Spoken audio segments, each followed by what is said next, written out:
नमस्कार विद्यार्थी मित्रांनो, आज आपण इयत्ता 8वीचं विज्ञान चा पहिला धडा living word and classification of microbes सजीव सृष्टी व सूक्ष्मजीवांचे वर्गीकरण या पाठाबद्दल आपण अधिक माहिती घेऊया। तसेच NWMS जे कोणी तयारी करत असेल त्याच्यासाठी पण याच्यामध्ये मी कव्हर करणार आहे त्यांचा पण सगळा सिलेबस आणि 8वी विज्ञान हा पण सिलेबस सगळा याच्यामध्ये कव्हर करणार आहोत। तर आपण living word and classification of microbes मध्ये बघूया। त्याच्या आधी आपण इयत्ता स्टँडर्ड 6 मध्ये आपण सजीव लिव्हिंग थिंग बद्दल शिकलो आहे। सजीव म्हणजे काय, सजीव कशाला म्हणतात?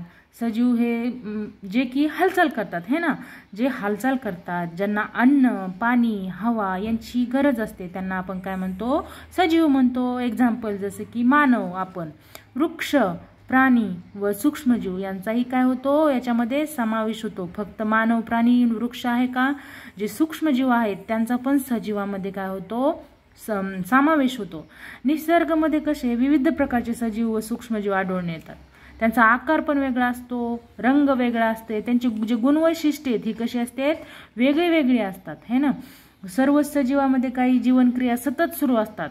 तर सजीवांना जीवन जगण्यासाठी पोषण आवश्यक असते है ना, पोषण हे आवश्यक असते। त्यांची वाढ होते, श्वसन होते, अभिसरण होतं, उत्सर्जन सुद्धा होतं, हालचाल, अशा विविध ज्या क्रिया आहेत, ज्या सजीवाचे लक्षण आहेत त्या क्रिया त्या शरीरात चालू असतात सजीवांच्या। ते प्रजनन करतात है ना व त्यांचा मृत्यूही होता।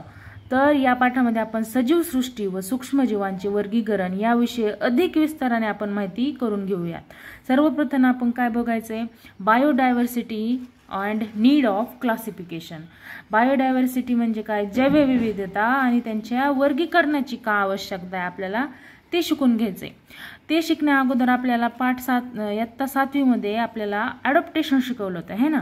ॲडॉप्टेशन म्हणजे काय, अनुकूलन। अनुकूलन म्हणजे काय, प्रत्येक सजीव ज्या परिसरात व वातावरणात राहतो त्यांच्याशी जुळून घेण्यासाठी त्यांच्या शरीराच्या अवयवामध्ये तसेच जीवन जगण्याच्या पद्धतीच्या कालानुरूप जे कालावधीने घडून आणलेल्या बदलाला काय म्हणतात, अनुकूलन म्हणतात। तो का हळूहळू होतो का लगेच होतो का बदल, तो काय होतो हळूहळू होतो, कालानुरूप होतो। म्हणजेच भौगोलिक प्रदेशानुसार, अन्नग्रहण करण्यानुसार, संरक्षणाच्या दृष्टिकोनानुसार अशा वेगवेगळ्या कारणामुळे काय करतो सजीवांमध्ये अनुकूलन घडून येते है ना।